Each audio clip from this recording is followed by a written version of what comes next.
Hi, hey, hello, what's up guys? Good morning, good afternoon, good evening everyone. This is your would-be teacher Diana and this is another video for another fun math discussion. And now we will be talking about this one. Do it right, follow the law. It's not just the constitutional rights or it's not just the constitutional laws that we follow. We also follow the laws in mathematics. And speaking of law, we will be talking about triangle problems. Okay? So, nagkaroon na ba kayo ng idea kung ano yung pag-uusapan natin? Because we have law, we have triangles, and yes, we will be talking about triangle problems involving the laws that we need to follow and that we need to do right and not do the wrong thing. Now, what we'll talk about first is TOA, okay? So, for the second one, it's sine law. And the third one, it's the cosine law. So, we are talking about laws and rules and everything about a triangle here in this video. So, for the first one, let's delve into TOA. What is TOA? Sabi dito sa slide na to, TOA is a helpful mnemonic for remembering the definitions of the trigonometric functions, sine, cosine, and tangent. Somehow, some of you would be familiar with CAH, which is the reciprocal of TOA.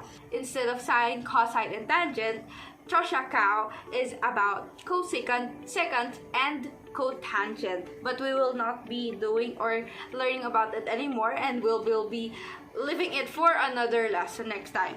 Now, for this TOA, let's see what are the do's and don'ts, or what will be the formula that we need to follow. In TOA, we have this triangle equations, okay? What is the meaning of TOA?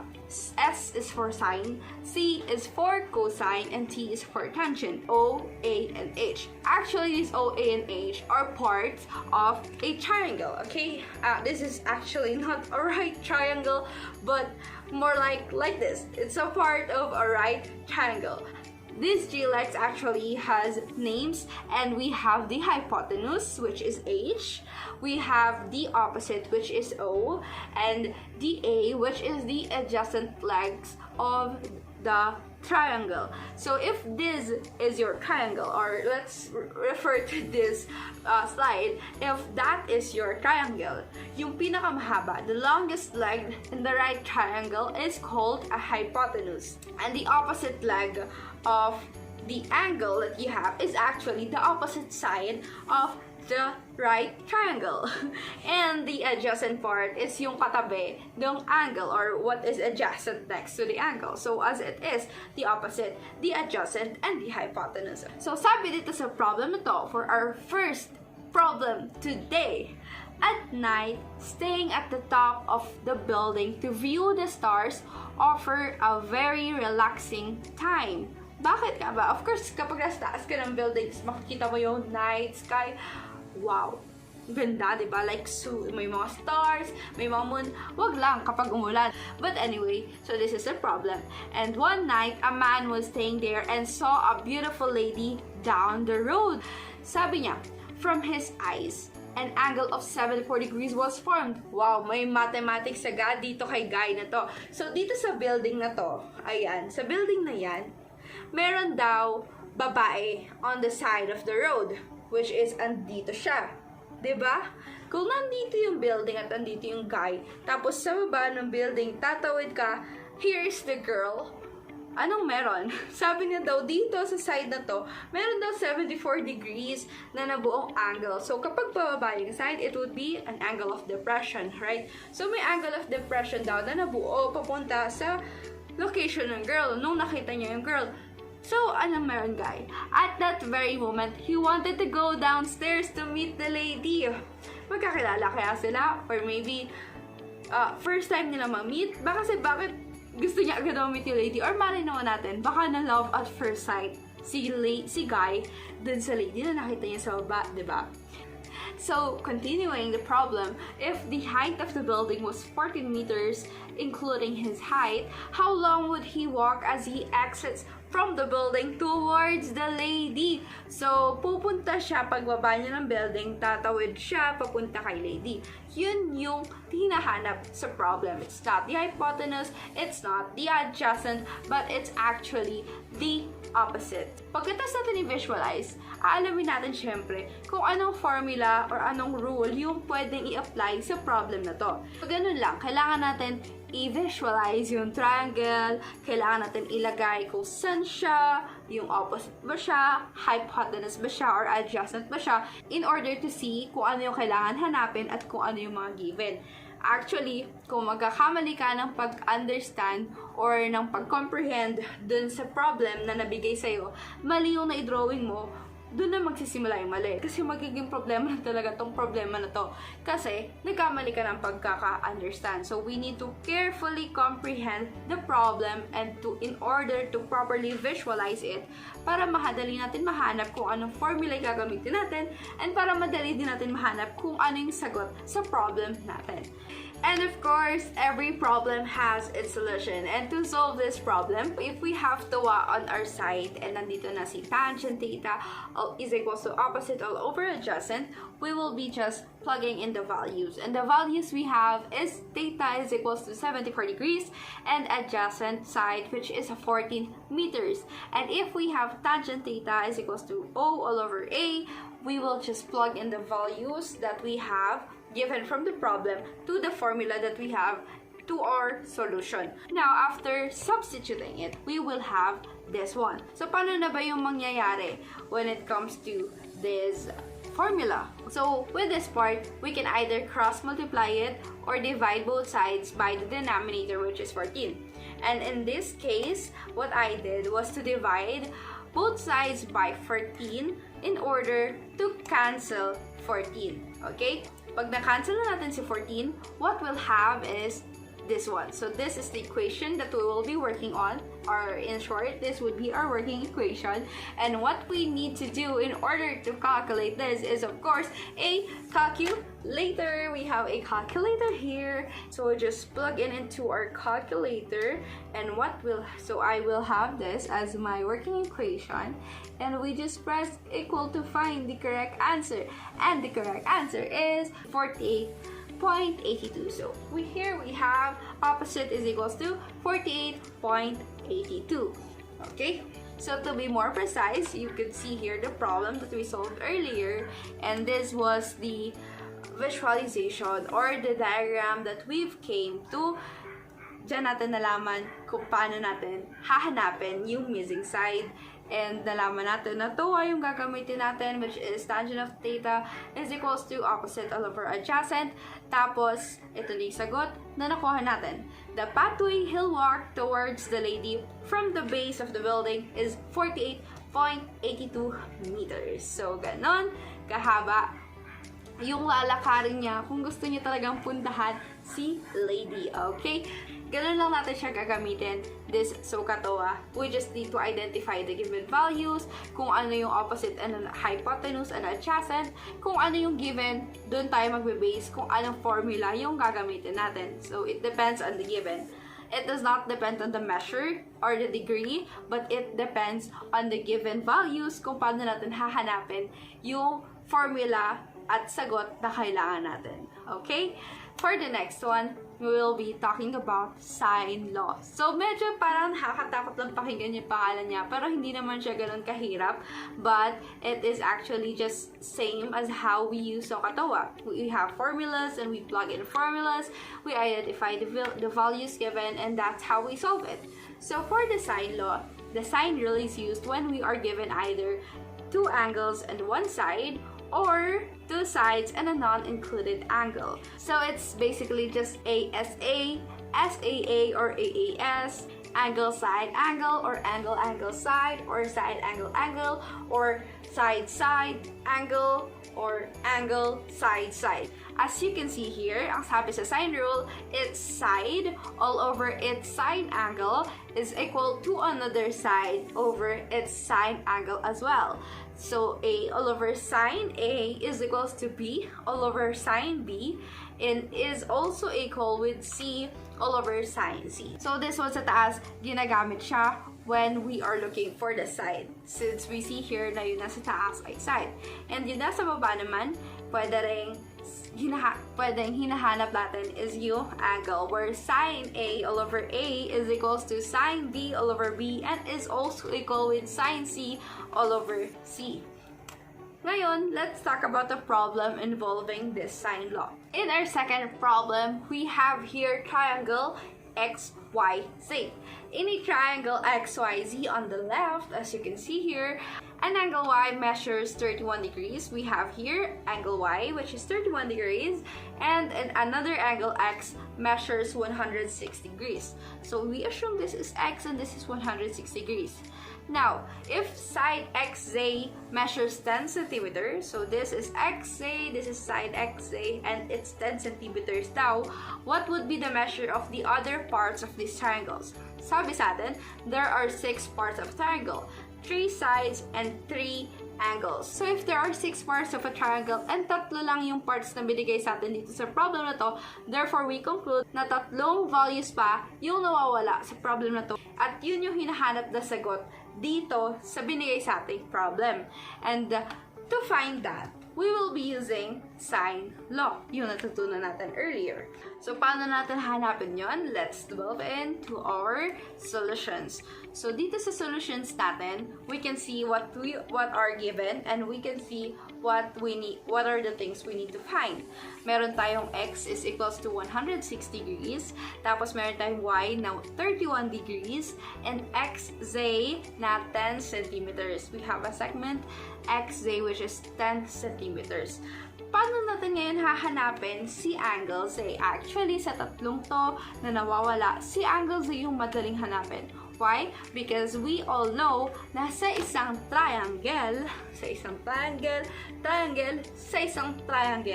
ang measure ng angles nila sa loob ay, yes, you are right, 180 degrees. Not 360 degrees, not 240 degrees, not 270 degrees, but it's 180 degrees. And paano natin yun malalaman kung ano si angle Z? Easy. When you add all the sides, sabi, x plus y plus z, dapat the 180 degrees. Eh, paano yan? Wala si z. Paano natin mahahanap kung ano measure ni z?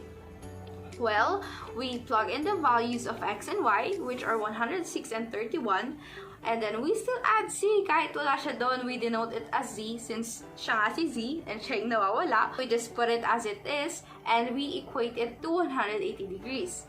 Ngayon naman, if 137 plus z is equals to 180 degrees, ano na ngayon yung measure ni z? Well, ang gagawin natin dyan is we transpose 137 degrees to the other side sa katabi ni 180 para malaman natin kung ano yung si z. And of course, if we are transposing values o pag naglilipat tayo sa kabila, napapalitan yung sign. A positive becomes a negative and a negative becomes a positive. So, given that, if z is equals to 180 minus 137, it would be, yes, you're right, it is 43 degrees. So, to check, 43 plus 106 plus 31, it is, tama, it's 180 degrees.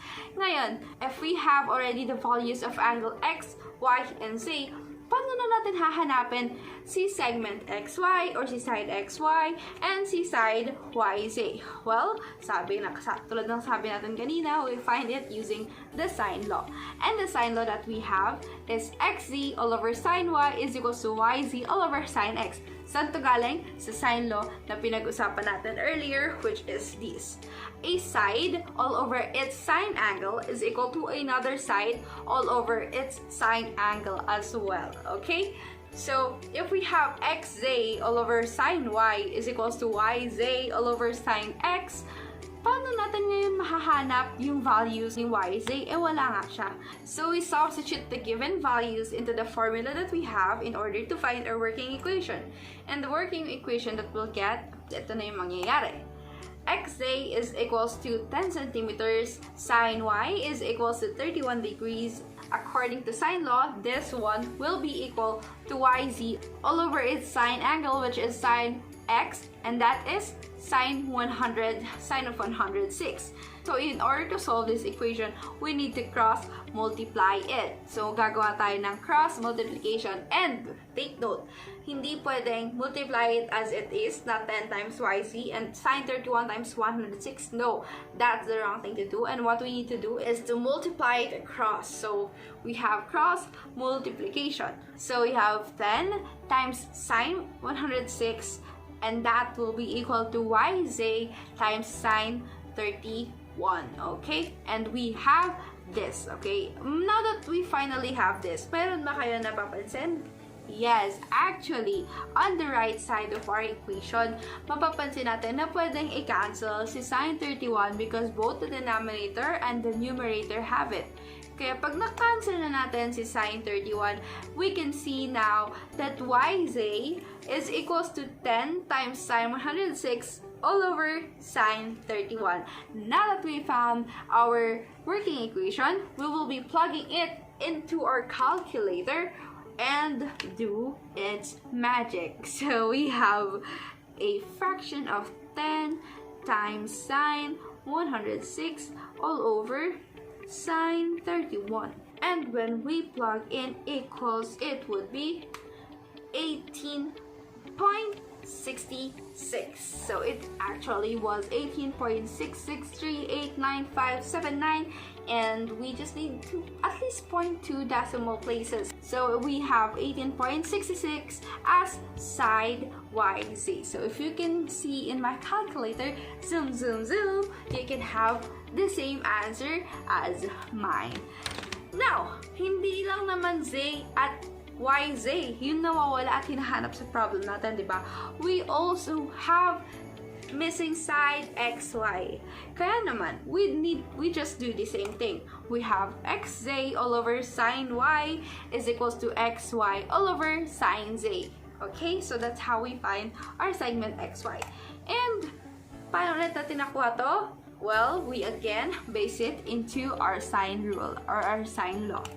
Now that we have this, let's now plug in its values. So to substitute the values, we have xz is equals to 10 and the sine y is equals to sine 31 degrees and equals to xy, but let's just leave it as it is, xy all over sine 43 degrees, which is sine z. So pardon me for this one, sine z. Z should be the capital letter here, but I don't know what happened.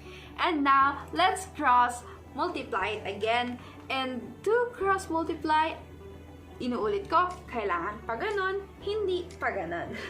Now, 10 times sine 43 degrees is equal to xy times sine 31 degrees. And since xy is with sine 31, in order to just find xy, we will divide both equations by sine 31. So, pag na-divide na natin sila both with sine 31, we can see that we can cancel now sine 31, and we have our working equation, which is 10 times sine 43 all over sine 31, and just plug it into your calculator and you will have your answer. We just need to be patient in plugging in our values in our calculators. We need to be careful kasi baka maling button yung mapindot nyo, mali yung magiging sagot nyo. So we have this as our equation, and when we press equals, we will get 13.24 centimeters, and that will be the measure of our missing side xy. And to conclude the problem, this problem that we have and this diagram that we are given, we will get xy is equals to 13.24 centimeters, yz is equals to 18.66 centimeters, and angle z as 43 degrees. Now that we are done with those two problems, we use TOA and sine law. I'm sure you can apply this now to other problems as well, depending on what kind of problems that are given to you. Now, let's move on with cosine law, but I will not be giving a problem anymore. Let's just talk a little bit about it.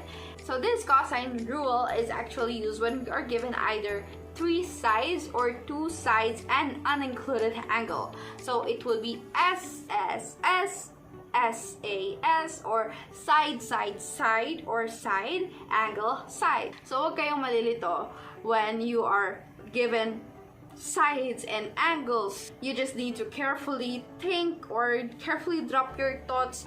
Is this angle a non-included or an included one? If non-included, this would be good for sine law.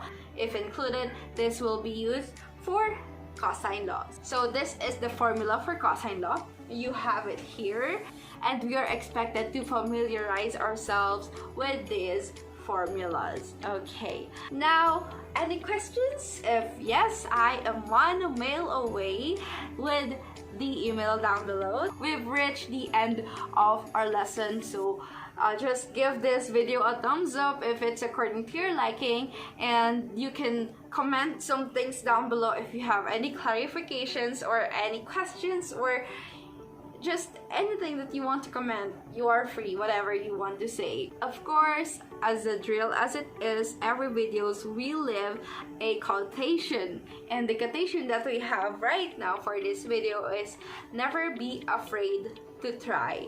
The only angle through which you can approach success is by the triangle. So you have, since we're talking about triangles, I thought maybe we should have a triangle quotation.